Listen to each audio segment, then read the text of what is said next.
এটা হচ্ছে সূরা বাকারার 184 নম্বর আয়াত। আমরা এতক্ষণ আলোচনা করছিলাম 183 আয়াত, এখন 184 নম্বর আয়াত। অর্থাৎ রমাদান সংক্রান্ত মাসাইলগুলি আমাদেরকে আল্লাহ তাআলা শিখাচ্ছেন। আল্লাহ তাআলা থেকে আমরা আমাদের রোজাগুলিকে অত্যন্ত ভালো মানের, উঁচু মানের করার জন্যে এই মাসাইলগুলি, এই নিয়মগুলি শিখব আল্লাহ পাকের কাছ থেকে। সূরা বাকারার 184 নম্বর আয়াত, রোজা সংক্রান্ত দ্বিতীয় আয়াত। আল্লাহ তাআলা বলেন, বা'দা আউযু বিল্লাহি মিনাশ শাইতানির রাজীম, আইয়ামান মা'দুদাত। ভালো করে মনোযোগ, মাত্র গণা গণা কয়েকটি দিন। সুবহানাল্লাহ বলেন। এত সুন্দরভাবে আল্লাহ আমাদেরকে বোঝাচ্ছেন, আমি অবাক। আদাদ মানে গণা গণা। আচ্ছা বলেন তো, রোজা কি 1 মাস না 1 দিন? 1 মাস বলুন না, কয় মাস? কিন্তু আল্লাহ পাক এখানে মাস না বলে বলছেন গণা গণা কয়েকটি দিন। এটা কেন বলছেন? মানে আমরা যেন 1 মাস বলে দিলে আমরা যেন ঘাবড়িয়ে না যাই, মানে যেন আমরা ভয় না পেয়ে যাই। এই জন্য আল্লাহ মাস না এনে দিন বলছেন। দিন গনে গনে কয়েকটা দিন। আপনারা দেখবেন একসময় আমরা তো খুব ঘাবড়িয়ে যাই। অনেকে কী করে, মানে চাঁদ আসলে, চাঁদ দেখলে হায় হায় 1 মাস, খাওয়া দাওয়া বন্ধ হয়ে গেল, দুষ্টামি বন্ধ হয়ে গেল, ঘাবড়িয়ে যায়, কীভাবে পার করবো। আল্লাহ তাআলা তো আমাদের মাইন্ড বোঝেন, সেজন্য আল্লাহ তাআলা বলছে গনা গনা কয়েকটি দিন। আপনারা একটু লক্ষ্য করবেন, রোজা রমাদানের প্রথম 15 দিন যেভাবে আমরা পার করলাম, পরের লাস্ট 15 দিন মনে হয় দ্বিগুণ বেগে চলে গেছে। কথা ঠিক না বেঠিক? এটা আমাদের লাস্ট অভিজ্ঞতা। প্রথম 15 দিন যেভাবে গেল, কিন্তু পরের 15 দিন প্রথম 15 দিনের তুলনায় দ্বিগুণ বেগে চলে গেল। এটা লাস্ট অভিজ্ঞতা। সুতরাং আল্লাহ তাআলা বলছেন আমরা যেন ঘাবড়িয়ে না যাই, এই জন্য আল্লাহ বলছেন তোমরা গনে গনে গনে গনে এই কয়েকটা দিন শেষ করে দাও। আমাদেরকে উৎসাহ করে দিচ্ছেন। তাহলে আমরা চেষ্টা করবো এবারে রোজাগুলিকে সুন্দরভাবে রাখা। সকলে বলুন না ইনশাআল্লাহ। فمن كان منكم مريضا أو على سفر فعدة من أيام أخر। তোমাদের মধ্যে কেউ যদি অসুস্থ হয় রোজা রাখা অবস্থায়, অথবা সফরে আছে, মানে মুসাফির, ভ্রমণে আছে, তার যদি কষ্ট হয় তাহলে সে রোজা ভেঙে ফেলবে এবং পরবর্তীতে সে কাজা করবে, একটার জন্য একটা। তাহলে অসুস্থ হলে রোজা ভাঙা জায়েজ আছে এবং এরপরে কাজা করবেন। এখন আসুন, অসুস্থতা 3 রকমের। মাসালা বুঝলেন? অসুস্থতা কয় রকমের? 3 রকমের।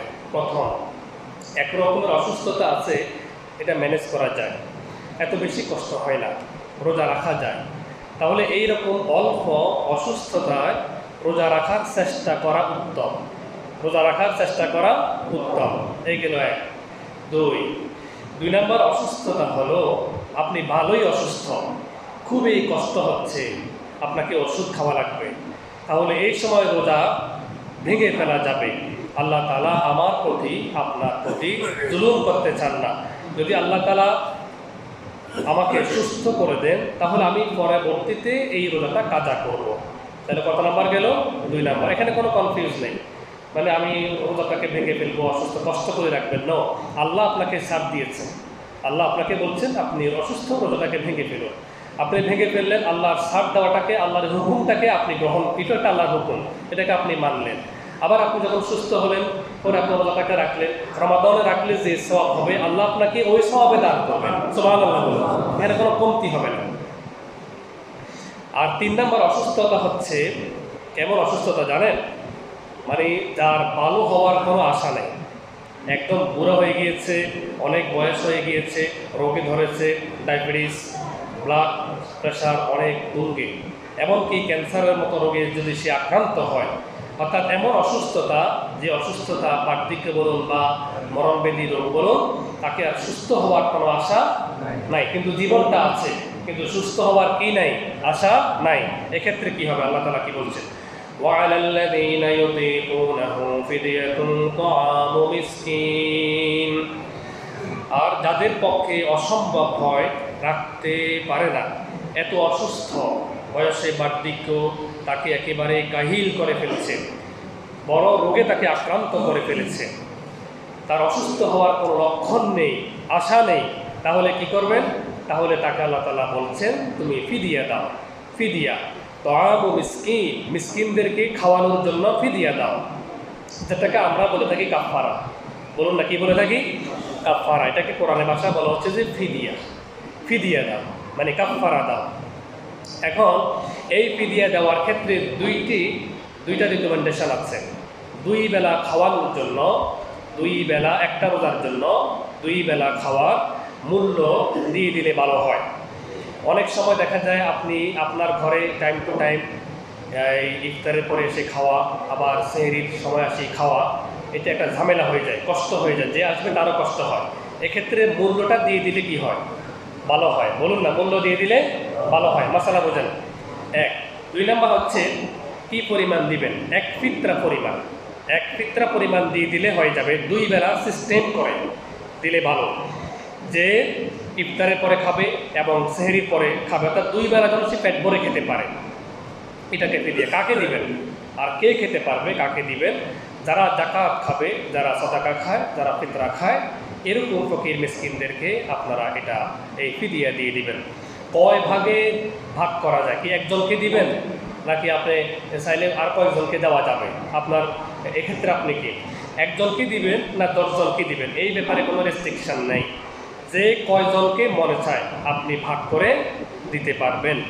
এখানে একটা প্রশ্ন আছে যে যে রোজা রাখতে পারে না তাকে দিলে হবে কিনা ফিদিয়া? ভালো করে বোঝা। অনেকে প্রশ্নটা করে যে রোজা রাখতে পারে না তাকে দিলে হবে কিনা, নাকি যে রোজা রাখে তাকে ফিদিয়া দিতে হবে, মানে কাফারা দিতে হবে। অনেকে প্রশ্নটা করেন, আমার এটা মনে হয়। তা আমার কাছে, আপনাদের কাছে এখন আমার একটা প্রশ্ন আছে। তা আপনি কি মনে করছেন যে আপনারটা খেয়ে সে আপনার রোজা রাখবে? তাহলে যদি তার উপর রোজা ফরজ হয় তাহলে তার রোজা কে রাখবে? ভালো করে বুঝুন। আপনি যদি মনে করেন যে আপনার ফিদিয়া খায় আপনার রোজা সে রাখতেছে, যদি তার উপর রোজা ফরজ হয় তাহলে তারটা কে রাখবে? আসলে এটা বিষয়টা হচ্ছে, এটা একটা ভিত্তিহীন, একটা অগ্রহণযোগ্য একটি কথা। অর্থাৎ যে যদি সে মিসকিন হয়, যেমন মিসকিন অনেক সময় অবুঝ বাচ্চা আছে না নাই? আছে, তো রোজা ফরজ হয়, নাবালক বাচ্চাও আছে, কিন্তু মিসকিন ফকির। তাহলে অর্থাৎ আপনি যে ব্যক্তি এই ফিদিয়া খাওয়ার উপযুক্ত, যাকাত ফিতরা সাদাকাত যারা খায়, সে অবুঝ হোক, নাবালক হোক, সে রোজা রাখুক বা না রাখুক। যেমন সে দেখা যাচ্ছে যে মিসকিন মানুষ, কিন্তু এত বেশি মাজুর, অসুস্থ, সে নিজে রোজা রাখতে পারে না, তার আল্লাহ তাকে ছাড় দিয়েছে, সেটা মানে তার পক্ষে সম্ভব না। এক্ষেত্রে হচ্ছে আপনি শুধু যিনি জাকাত খাওয়ার উপযুক্ত, যিনি সাদাকাত খাওয়ার উপযুক্ত, যিনি ফিতরা খাওয়ার উপযুক্ত, তাকেই আপনি এই রমাদানের এই ফিদিয়া, এই কাফারা আপনি দিয়ে দিবেন। আশা করি এই মাসালাটা সবাই ক্লিয়ার হয়েছে ইনশাআল্লাহ। এবার আসুন বাংলাদেশে এক বেলা মোটামুটি মিডিয়াম স্ট্যান্ডার্ড যদি খেলে কত টাকা হতে পারে? একটা রোজার কাফারা আপনাকে কমপক্ষে 2 বেলা, মানে সেহেরি আর এই ইফতারের পর 2 বেলা একটার জন্য। এখন আপনি কত টাকা দিবেন? মানে আপনার মিডিয়াম স্ট্যান্ডার্ড বাংলাদেশে আমরা যতটুকু জানি, যদি কেউ যদি গ্রামে এটা খায়, মানে কোনো রেস্টুরেন্টে যদি গ্রামে যদি খায়, তাহলে 100 টাকা, 2 বেলা 200 টাকা। এটা হচ্ছে একটা মানে আপনার মিডিয়াম স্ট্যান্ডার্ড, 100 200 হয়ে গেল। কিন্তু শহরে আরও একটা এক্সপেন্সিভ। শহরে এখন দেখা যাচ্ছে যে আপনি একটা নর্মাল রেস্টুরেন্টে যদি আপনি খান, এটা বলছে যে মানে পেট ভরে খাওয়া, তাকে আসুদা বলে, পেট ভরে যেন সে খেতে পারে সন্তুষ্ট চিত্তে, হ্যাঁ, মানে খুশি মনে। তাহলে 100 টাকা দিয়ে একবেলা শহরে খাওয়াটা অনেক কঠিন এখন। তো এক্ষেত্রে আপনি চিন্তা করবেন এক্ষেত্রে একটু বেশি করে দেওয়া যায় কিনা। হ্যাঁ, আপনাকে আমার কথা বুঝেছেন তো ইনশাআল্লাহ? একটু বেশি করে দেওয়া যায় কিনা, 100 থেকে বা 150 বা 150 300, হ্যাঁ, পারলে আপনি 120 করে দিলেন, তাহলে 2 বেলার জন্য 240, অথবা আপনি 150 করে দিলেন 2 বেলার জন্য 300 টাকা, এরকম। আল্লাহ তাআলা কি বলছেন? এটা আপনার উপর ছেড়ে দিলাম। ফামান তাতাওয়া খায়রান ফাহুয়া খায়রুল লাহু ওয়া আন তাসুমু খায়রুল লাকুম। যে ফিদিয়া দিবে গনে গনে হিসাব করে, আল্লাহ তাআলা বলছেন একেবারে কাটায় কত লাগে এটা আদায় হয়ে গেল।